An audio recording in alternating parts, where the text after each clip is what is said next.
celebrity chef Mark The Kalick. one, the only, Chef Mark. Our buddy, Chef Mark Kalick. We have celebrity chef Mark Kalick. An often overlooked and really important component of any kitchen is ventilation.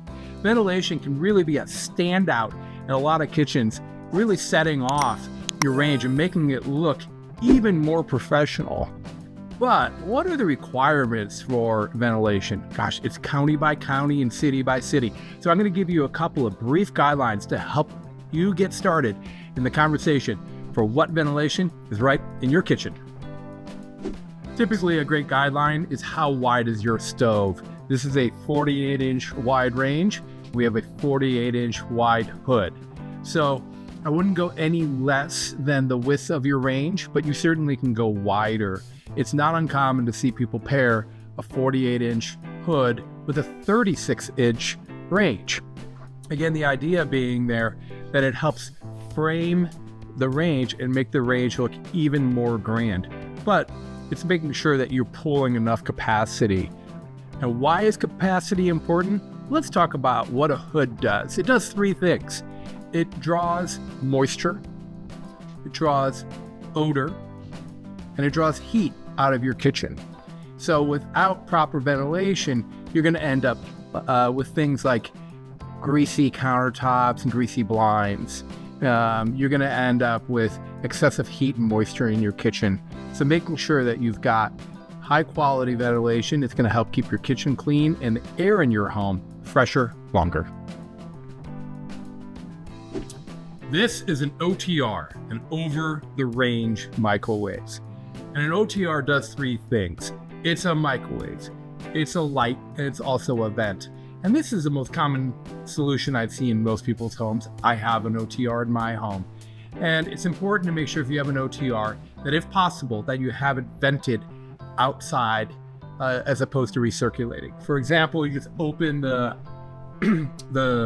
cabinets above your microwave, and if you don't see a pipe either going up or out, then you know you have a vent that recirculating into the kitchen. Not a great option. So if you can, hire a professional to come convert your OTR to external vent.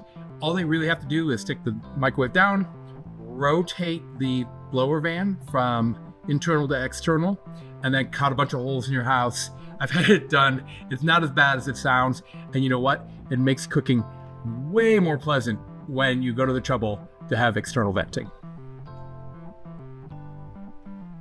When you're shopping for hoods, something you'll see come up very often is CFM, cubic feet per minute. And what that tells you is how much air the blower can pull out of your home. As a rule, below 400 CFM, you don't need makeup air. And makeup air is an additional vent that opens and replaces the air that's being pulled out of the home. And that keeps your doors from getting stuck open or closed. And it making sure that you don't have negative pressure in your house, which can make your ears pop and just is an unpleasant thing to have.